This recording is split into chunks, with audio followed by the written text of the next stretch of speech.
All right, there we go. What's going on, everybody? Thank you so much for joining yours truly, Ryan Caligiuri, on this week's episode of the Cut the Crap Show, where every single week I'm reading the book, condensing the book down to its core golden nuggets.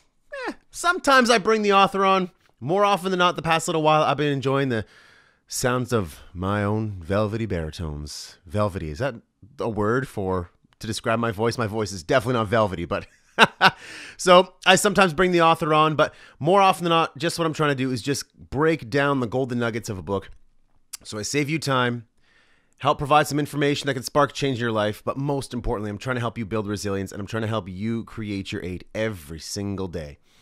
And if the Cut the Crap Show can be a part of that, then that's what I'm doing.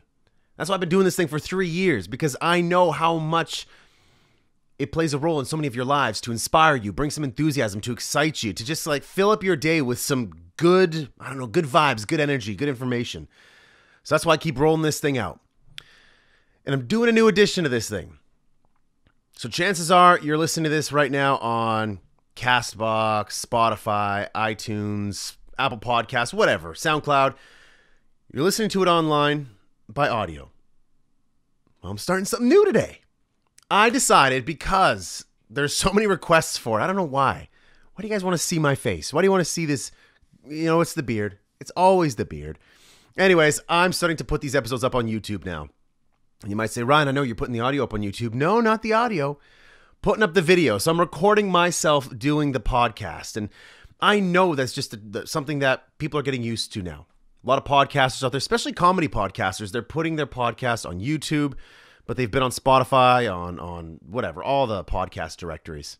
So I figured, why not? I'm going to throw it up there because I know that's what you're asking for. Maybe not all of you, but a lot of you are asking for the YouTube video on it. So I'm going to throw it up there so you can see what things look like in my studio/office, and what I'm doing here every single week. But this is pretty much where I've been the last 3 years. Like, bookshelf, it's just wallpaper. It's not really a bookshelf, it's just wallpaper.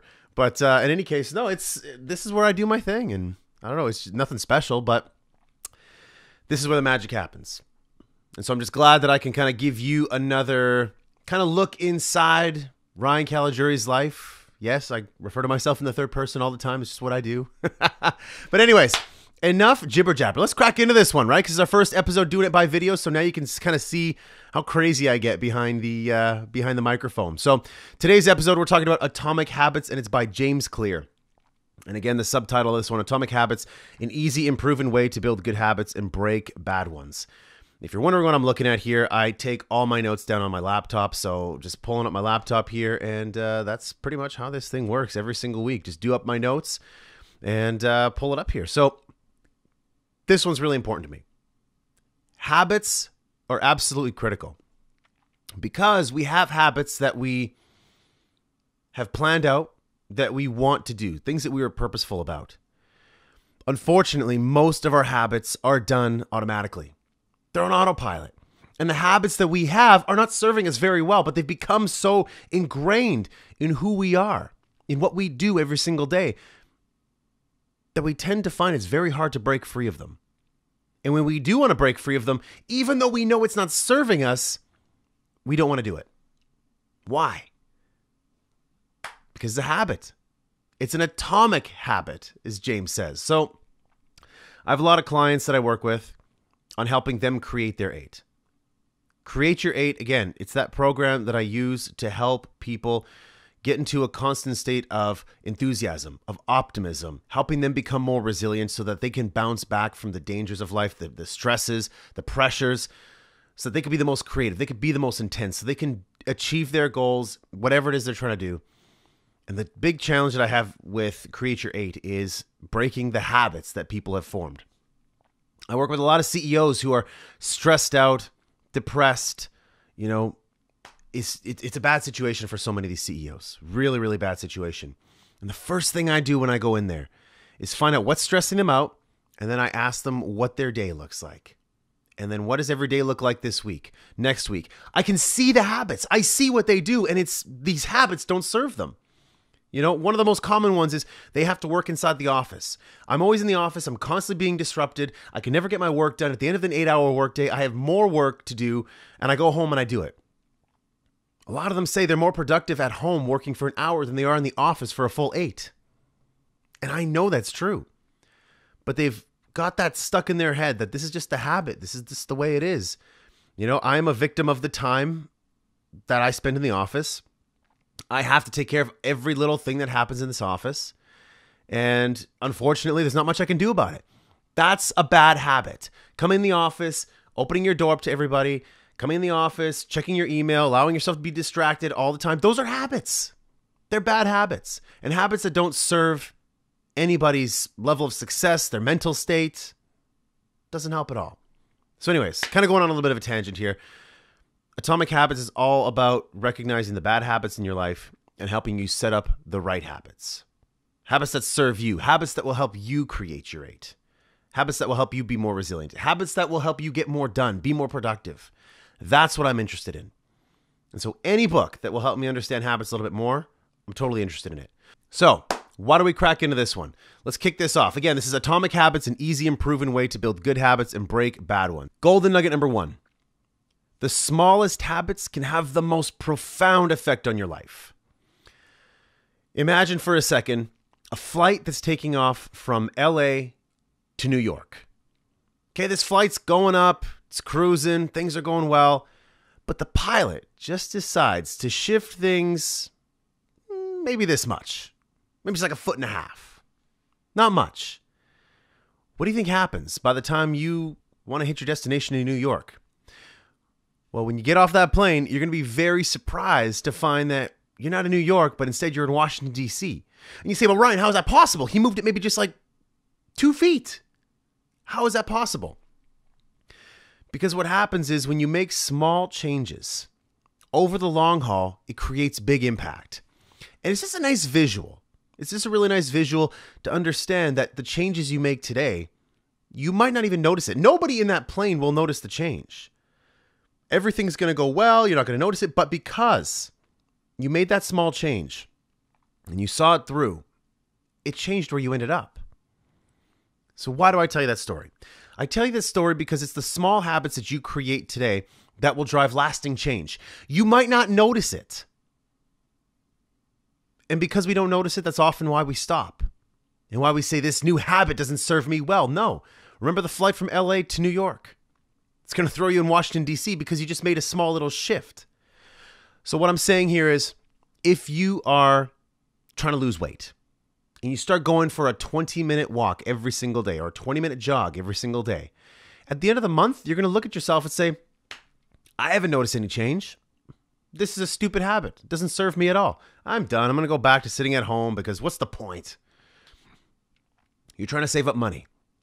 You put $5 away every single week. Hell, you put away $5 a day, you put away $10 a week, whatever it is. You put a small amount of money down every single week. And you look at it at the end of the year and you're like, wow, that was not a whole heck of a lot of money. I got maybe like $500 here. Big deal. You're like, what's $500? Keep that going. And you'll see how that serves you well. Same type of deal. Maybe you're trying to grow your business. You're calling maybe 2 or 3 people every single day and you're saying, I'm not seeing the results. Keep doing it. Keep at it. The most important thing here is persistence and consistency. When you're creating a new habit, persistence and consistency. That goes for anything. Running a business, trying to lose weight, trying to pay the bills, whatever it is, persistence and consistency are so important when you're trying to develop a new habit. And so the big takeaway here is that the tiniest of changes have a dramatic impact, but we're not patient enough. Very few of us have patience. And that's a problem. And that's why I think far too many of us maybe aren't in the position that we want to be in life. We're not truly happy with our results because we don't execute with patience or confidence that we're in the right direction. We question ourselves too much and we say, is this the right direction? Should I be doing this? Is this right? Maybe I should switch gears. Be confident in the direction you're going and just keep moving. It's such an important reminder, and I think we all know this for the most part, but we tend to constantly need that reminder. And the one thing that I want to say is, look at your current trajectory. Look at what you're doing. Just, do you think that 20 minutes a day of walking is good for you? Yes or no? You know the answer is yes. Do you think putting away $5 every single day or every single week is good for you? Yes or no? Yes, of course it is. So keep doing that. Believe in the direction you're going and just don't stop. And I know on the surface it can sound fluffy or maybe sound a little bit hollow or a little bit motivational or whatever, but this is fact, people. You want to create a new habit that serves you, a new habit that's going to put you in a better position in life, a new habit that's going to help you create your 8. The takeaway here is that you're probably not going to notice the change right away. You're not going to notice the change for months, maybe even years. But if you believe in the new habit, keep moving on it. That to me is one of the most important things and one of the first takeaways I want you to have. And then habits, the new ones you form, you might not see a change right away. But over the long haul, you'll see a big change. And when you forget that, just remember that analogy of that flight going from LA to New York and just making a small little shift about this big, maybe about just 2 feet. You won't end up in New York anymore. You're going to be somewhere else, like Washington, D.C. Just don't forget the trajectory you're on and keep going. Golden nugget number 2. Habits are automated behaviors that are learned from experience. When you come home late at night, your house is dark, your apartment's dark, your condo's dark, whatever. What do you do when you first walk in the door? You look for the light switch and you turn it on. That is an automated behavior. That's a habit. Why do we do that? What are the intricacies that make us do that? You might say, well, Ryan, it just makes sense. I can't see. I want to turn on the light. Exactly. And understanding why we do that, understanding the mechanics of that, is how you are going to understand habits more. So before I give you that little equation, let me just tell you a quick story. There was a 19th century psychologist named Edward Thorndike, and he did an experiment with cats. And he put these cats in a box. And this box had a lever on it, where if the cat hit the lever, the cat could get out of the box. The door would open and the cat would get out. So what he did was he put the cat in the box. The cat, once the door was closed, the cat got out, started sniffing things, looking around the box, started walking around, pawing at the box, and all of a sudden pawed at the lever. Then, all of a sudden the door opens up. Cat's like, freedom. Here we go, baby. I got this thing. Cat gets out. Thorndike, that malicious son of a gun. He took the cat, put the cat back in the box, closed the door. Cat comes back in, son of a gun. What the heck's going on here? Cat gets out of the box. It's the same thing again. Walks around, sniff, sniff, sniff, paw, paw, paw. Accidentally hits the lever. Lever opens up. Cat's out again. Freedom. Thorndike grabs the cat, puts the cat back in. Long story short, after doing this multiple times with multiple cats, what he learned was that cats would learn that their reward was freedom. And so when he put them in there, they didn't sniff around anymore. They didn't look around. They just learned that when I get put in this box and the door closes, I jump out, hit that lever, and I'm out. That's important for us to understand. Because the finding from that, Thorndike, he discovered that behaviors that give satisfying consequences, in this case gaining freedom for the cat, tend to be repeated until they become automatic. Now that is incredibly important for us to know. Because it helps us understand habits more. It helps us understand that if there's a reward, and if we recognize the reward, our habit has a greater chance of sticking. And so now let's understand the mechanics of the habit. When we talk about habits, habits begin with a cue or a trigger to act. So let's go back to the walking into a dark room scenario. Walking into a dark room, it cues you to perform an action that's going to enable you to see inside the room. Because you have this craving for change, this change in state. You want to be able to see. So now you have to have your response. Your response is action. I flip the switch so I can see. Next comes the reward. And the reward is the comfort of safety, the ability to see, knowing there's no bad guys or saber-toothed tigers in there that are going to kill you. That's your reward. All right, so your reward doesn't necessarily have to be this big thing. It's sometimes just the simplest things. Being able to see inside your house, that's the reward. So it's your cue, your response, and your reward. Every single morning when you wake up, first thing in the morning, as soon as you open your eyes, that's your cue. Your cue is, I woke up. Now it's time for me to feel alert. I got to wake up and I got to start my day. What's your response? Your response is, I'm going to go walk to the kitchen. I'm going to start my cup of coffee. Got to get my cup of joe on. And what's your reward? Your reward is being able to take on the day with, a level of alertness that maybe you wouldn't have had if you didn't have that cup of coffee. That's how habits work. That 3-step process, very simple. And this is really important for all of us to remember because not all habits are good for us. Not all habits are serving us, but yet they follow the exact same thing. Think about it. You start to feel sad. You're not feeling good. The day's kind of getting the best of you. So what do? That's your cue. I feel like crap. My response? I'm going to get some food. I'm going to go get me some burger and fries. That's what I'm going to go do. You go and get your burger and fries. What's the reward? The reward is the sugar rush, the taste, how I feel afterwards. I feel satisfied. It's a terrible habit. A terrible habit.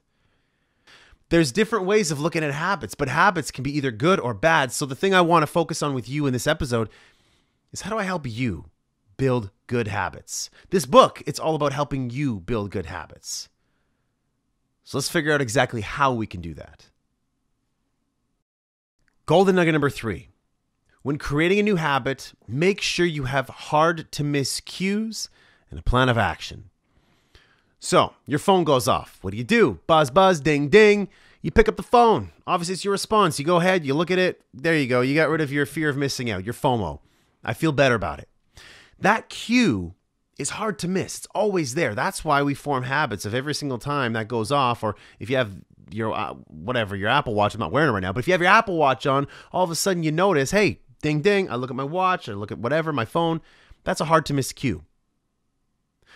So now that we know that hard to miss cues are important, what hard to miss cues are you setting up in your life to help support healthy habits or to get you away from bad habits? One of the easiest things that you can do is change your surroundings. Change the environment you're in to encourage a more healthy habit. So I'm going to reference Boston-based Dr. Anne Thorndike. Anne Thorndike was very interested in changing the behavior, the habits of her patients to help them live healthier lives. She noticed a lot of them were drinking pop, soda, Coke, Pepsi, whatever. She wanted them to stop. So what she did was she changed the surroundings. She changed the cafeteria layout, where before she would have the pay station, the cashier right here, and the Coke used to be right here. For those of you who are not watching the video podcast, it's just they were beside each other. So she changed it so that instead of having soda there, she would have water, bottles of water. And so what she noticed was over time, she formed a new habit, or her patients formed a new habit. Soda sales dropped 11%, and water sales jumped 25%. And she noticed that people were starting to feel more invigorated, feel more energy. They didn't have the crashes from the soda they were drinking at lunch hour. And so what she realized here was that changing the surroundings, changing the environment supported healthier habits. So if you want to learn guitar, put the guitar in the middle of your room. It's going to be hard to miss that. If you're trying to eat better, trying to eat more salads or more vegetables, then put that big bowl of vegetables or fruit in the middle of your kitchen. You're going to be more likely to snack on that than you will be looking for a bag of chips. So change your surroundings, change your environment to support your good habits. Pay attention to what the surroundings are, the environment is that is forming bad habits in your life. So if you're not feeling productive, why aren't you feeling productive? It goes back to what I was saying earlier about CEOs. They go into the office. Listen, change your environment. If you're not productive, you don't feel like you're getting stuff done, work from home 2 or 3 days out of the week. I can't do that. Shut up. Yes, you can. I shouldn't say shut up. That sounded very rude, but you can do that. I actually told one of my clients to shut up or a couple weeks ago because he was fighting with me on it so much. But it's out of respect. And we go back to Lencioni's 5 dysfunctions of a team, and we have trust at the base. We can have conflict. Look at me trying to justify my behavior here. But in any case, so the same thing happens with anything in life. Your environment, your surroundings will either support you or they'll hurt you. Find out what you have in your life, in your surroundings that's helping you or hurting you.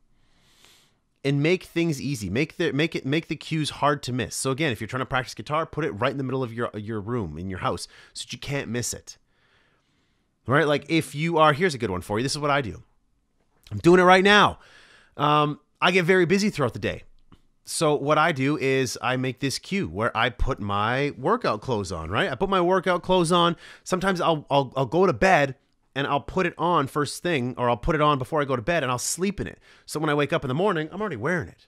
I'm off. I'm off to the races. I'm good to go. I put it on right now so that I'm wearing this. My cue is, okay, well, I'm already wearing my gym clothes, so I may as well get up here and go out of the gym.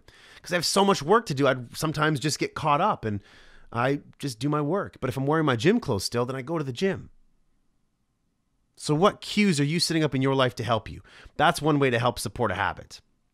The second way is to strengthen your cues by putting in place an implementation intention. So most of us tend to be too vague about our intentions. We say, I'm going to eat better. I'm going to go for a run. But it's too vague. It's not specific enough. Take this hoodie off. I don't know why I put that one on there for a second. Your implementation intention is what's going to make the difference between you talking about it and you actually doing it. An implementation intention, it introduces a clear plan of action, setting out when and where you'll carry out the habit that you want to cultivate. And research shows that this works. So research was done by the United States. I don't remember what organization was that did this, but they found this study with voters where when people are asked, are you going to vote? People would say, yes, of course I'm going to go vote. But they didn't vote. So when asked another question, two questions, what time are you going to vote? And at what station are you going to vote at? When asked those two questions, people were more likely to vote because they had a more specific plan of action in place. So for yourself, when you say, instead of saying, I'm going to go out and jog more, I'm going to eat better, more specific. I'm going to go out and I'm going to jog at 8 a.m. as soon as I wake up on Monday, Wednesday, and Friday. And hold yourself accountable to that. Get rid of the vagueness. That's not serving you. It's not helping you create a new habit. Get more specific about the time, the date, when you're going to do it. For myself, I know when I'm going to go to the gym. For the most part, today I told myself I'm going to go to the gym after the podcast. And so for me, my habit was, okay, I'm going to go to the gym. I'm just going to put my workout clothes on. So something to keep in mind. Change your environment to help support your new habit. And remember your implementation plan, right? Or the word is your implementation intention. What is your implementation intention? Be very specific about how you're going to execute on that new habit. Very cool takeaways. Golden nugget number 4. Humans are motivated by the anticipation of reward. So use that to create new habits. In 1954, neuroscientists James Olds and Peter Milner, they ran an experiment and they attached electrodes to the brains of the rats. And the experiment was all in the name of understanding the neurology of desire. So they attached these electrodes to these rats' brains, and that essentially blocked the neurotransmitter dopamine from being released in the brain or in the rats' brains.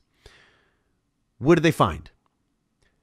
They found that in a very short period of time, these rats lost the will to live.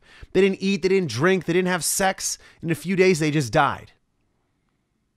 And so it really shined the light on the importance of dopamine to drive us to take action. And the cool thing here is that dopamine can be released in your brain by doing certain actions, such as eating food, listening to good music, having sex. So by actually doing the action. But again, what's cool here is that not only is it by doing the action, but by thinking about the action, that also releases dopamine. So by thinking about getting that piece of food, by thinking about listening to good music, by thinking about having sex, your brain is automatically releasing dopamine as well. That is the brain's way of trying to drive you to action. And we can use that to our advantage when forming new habits. A great technique that is shared in the book is called temptation bundling. And that's when you take a behavior that you know is important, but you're not really looking forward to it, but you link it to a behavior that you're drawn to, one that generates that motivating dopamine hit. Take, for example, the gym, right? Let's go back to the gym. Let me put my hoodie back up here because we talk about the gym all the time, and the gym is so important. But we don't want to go because it's hard. Right? You go there, you get sweaty, I'm tired, a long day, I'm in pain afterwards. Like, it's just not enjoyable, and I get it, but we all know that we have to go to the gym. How many of you out there listening right now are going to say to me, gym, that's not important. I don't have to go to the gym. Of course you have to go to the gym. We all do. We all got to keep healthy. We all got to keep strong. We got to make sure that our muscle mass stays up, all that stuff, right? Low body fat percentage. We all know this. Heart health, brain health. Good luck trying to tell me going to the gym is a bad idea. Impossible. So, you don't want to go to the gym. How do we use this technique of temptation bundling to help form a new habit? What about the music you listen to? What if you only allowed yourself to listen to a certain album, certain music when you went to the gym? You couldn't wait to go to the gym because you can't wait to listen to that music. What if you had certain podcasts that you wanted to listen to? You love listening to these podcasts, but you only allow yourself to listen to them when you go to the gym. Temptation bundling. What happens if you only allow yourself to watch your favorite show? Maybe it's Game of Thrones, maybe it's Orange is the New Black, whatever, something on Netflix, something on Hulu. What if you only allow yourself to watch this while you're at the gym? You pull it up on your phone, you put your earphones on, your AirPods, whatever, your wireless, and you just listen to it. You may not be able to watch it unless you're sitting on a bike or you're on a treadmill or whatever, but you only allow yourself to watch that or listen to it when you go to the gym. Temptation bundling. Find a pleasurable activity, something that supports you, and tie that to something that maybe isn't so fun to do. The gym. Of course, don't couple going to the gym with eating McDonald's. Yeah, I'm going to go to the gym, so now I get McDonald's. It doesn't work that way. Come on, you know what I'm talking about here. So if you're trying to be a smart aleck and come at me and be like, perfect, I'm going to combine going to the gym with going to McDonald's. Get out of here. I already saw that coming. So, temptation bundling is a very important technique that we need to make use of. And in the book, they talk about an engineer where this engineer actually just hacked his bike so that when he would pedal, it would fuel his laptop. And so when he'd stop pedaling, his laptop would shut off and he would watch Netflix. He'd watch his favorite show on there. And I was like, that's a very cool idea. I mean, none of us are going to actually hack a bike to do that exact same thing. But what mechanisms can we put in place that we only allow ourselves to do when we go to the gym that we find great pleasure in? And eventually what happens is, the cool thing that happens is that you're not going to need that stimulus anymore. Because going to the gym is going to give you that satisfying feeling. Why? Because now you're going to look at yourself in the mirror and you're like, damn, I look good. You're going to get compliments. You're going to look better in clothes. And that by itself is going to be the reward. You're not going to need that stimulus anymore. But you might need that stimulus to help you kickstart that new behavior. Great technique here. Temptation bundling. Absolutely love that one. Put that one to use for you when you're trying to start a new habit.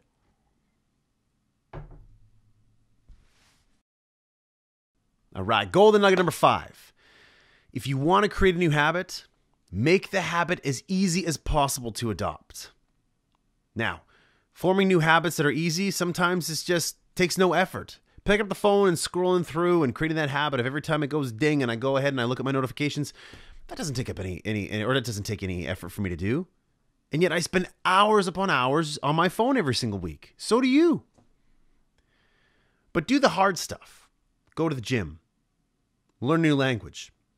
Do business development. Do your accounting. All that stuff is very hard. And you don't necessarily want to do it. So we've kind of already started to talk about different things that we could do, different techniques. Here's a new technique. Reduce friction. If you're trying to form a new habit, reduce the friction that prevents you from doing it. So for example, the author tells a story about how he was terrible at sending out greeting cards for birthdays, for anniversaries, for whatever he had. He never did it. And yet he wanted to do it, but he never could do it. So again, I'm wearing this hoodie again. I don't know why I keep popping it up. It's so hot.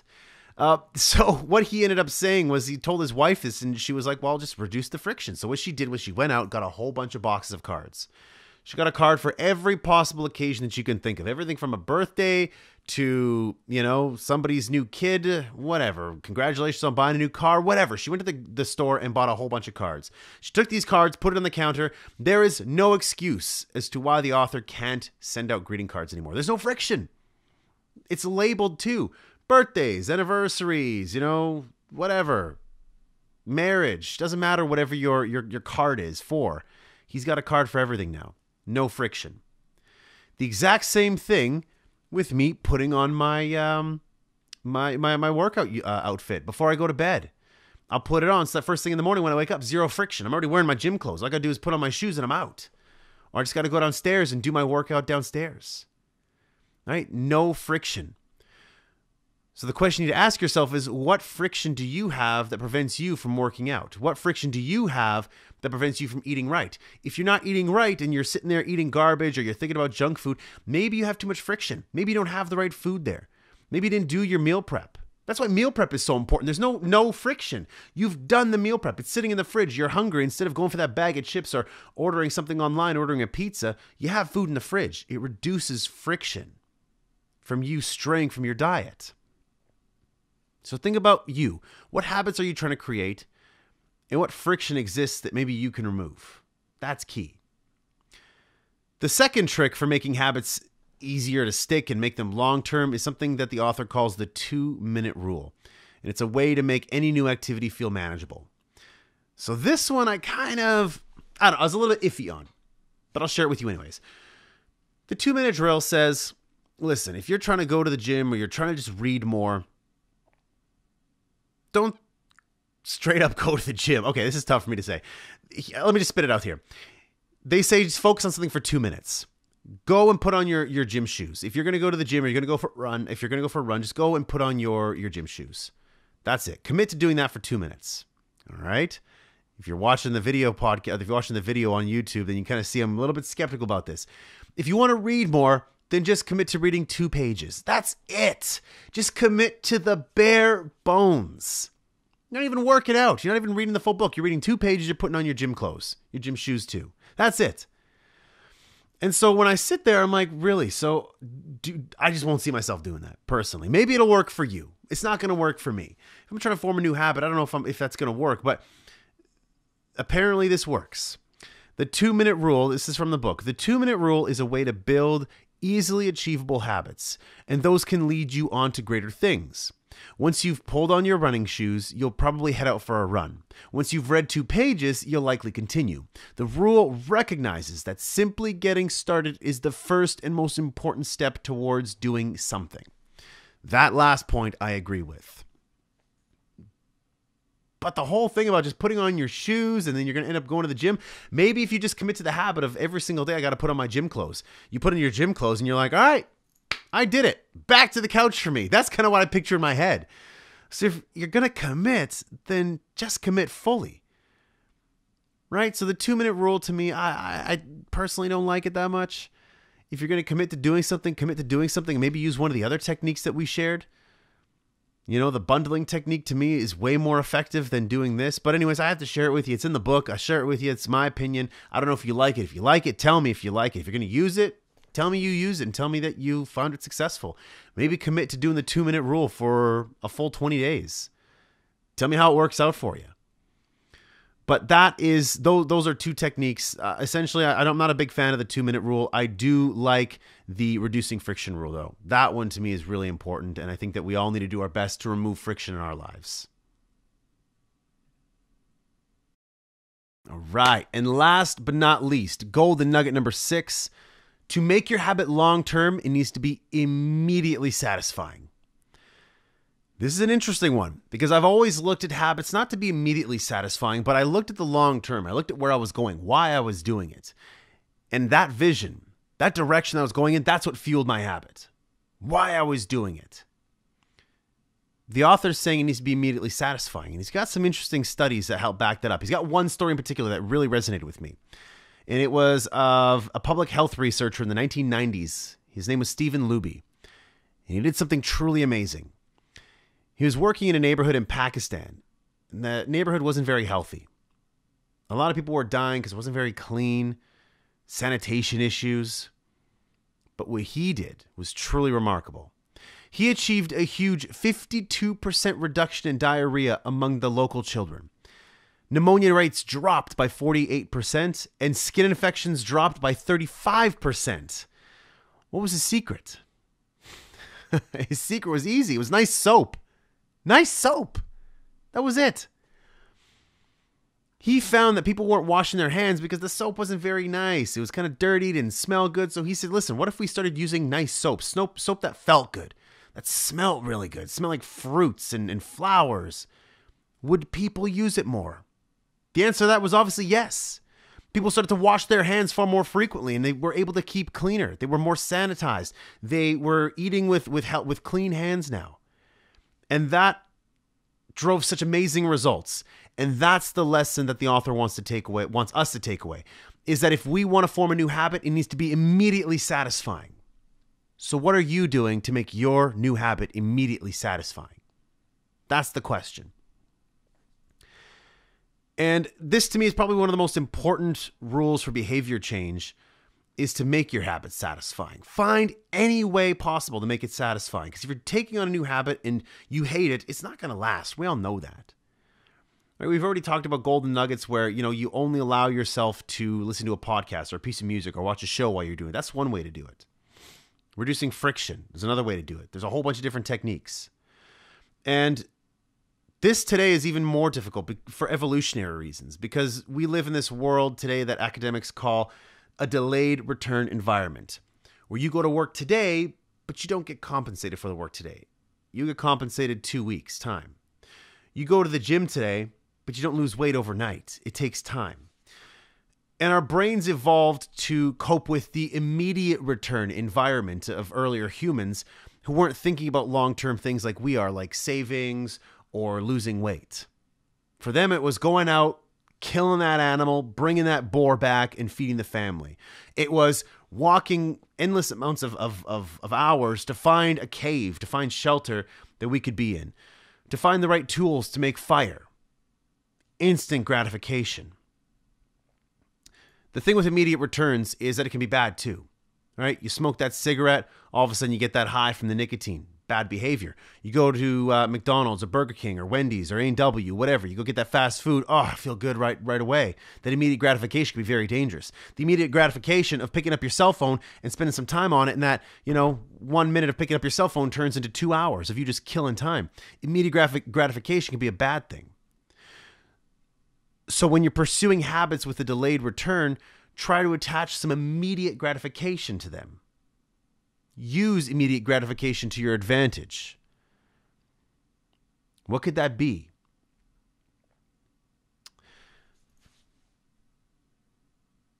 The author uses an example in the book that I found was pretty interesting, where this couple was trying to save up more money for a trip. They were trying to spend less. They were trying to go out. They were trying to eat out less because they just formed a habit of always going out to eat, always buying food, always ordering in. And so what they decided was that when the couple wanted to go out and eat, instead of going out and eating, what they did was they created a checking account, a savings account that was called our Euro Trip Fund. And every single time that they wanted to go out and eat, or every single time they wanted to order food, they would put $50 into their new savings account. Why? Because the immediate gratification of seeing that number in their account go up made them feel good. And it supported their new habit of not eating out, of not spending more money. That new habit was reinforced with this savings account. That was a good mechanism for them. Immediate gratification. Some folks, for example, I notice this a lot, and I don't know if it bugs some of you. It doesn't bug me. I don't care. Do your thing. But when people go to the gym, they like to go ahead and post that they're going to the gym. And they get the immediate gratification of Instagram likes and comments and saying, yeah, you go do it, man. You do it, girl. Go get it. Immediate gratification. They feel good, right? They're getting people supporting them. I don't know. Maybe that's something you do. Maybe do an Instagram live and say, day 1 of 100, here I go. And all of a sudden people are like, yeah, Ryan, go ahead and do it. You're getting instant gratification because people are supporting you. There's another way to do it. The key here is that we've learned that instant gratification is a bad thing. It's not a bad thing or a good thing. It's just a thing. Use it to your advantage. Use it to your advantage to help you form a new habit. Whatever that is. For me, the instant gratification, as soon as I get in the gym, I go to the podcast thing. I go to the podcast, I listen to music, I listen to playlists that I only listen to when I'm there. That's my instant gratification, right? I feel good. So that's the key that you need to find.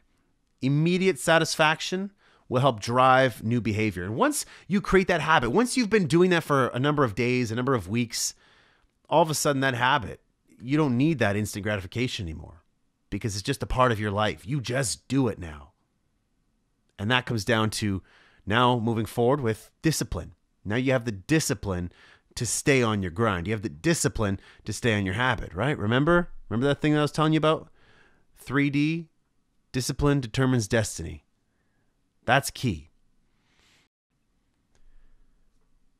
On that note, my friends, that is a wrap. That is Atomic Habits, an easy and proven way to build good habits and break bad ones by James Clear.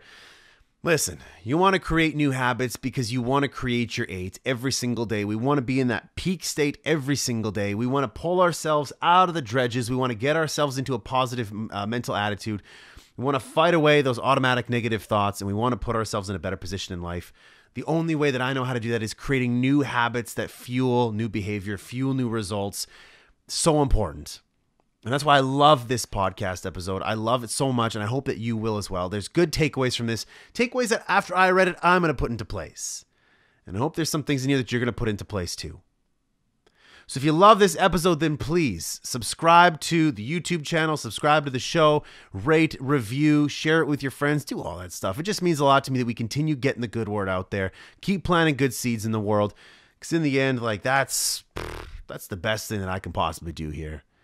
Right? Continue to do my thing, continue to inspire, educate, and I just hope that it resonated with you. And maybe there's nothing in here that resonated with you. I'd be surprised, though, if nothing resonated with you in this episode, because there's a lot of good golden nuggets from here. But anyways, like I said, I put my clothes on. That's my habit. I'm going to shut this thing down. I'm going to get my butt in the gym and do a back and, back and bicep day today. So I got to get to it. So I hope you all have a productive... Oh, wait, hold on a second. Quick call to action. A couple of them. If you haven't rated and reviewed the show, then please rate and review the show, especially if you're listening on an Apple device. Just go to the podcast app shows, scroll up, and find the show and rate and review. 5 stars preferably. That'd mean a lot to me.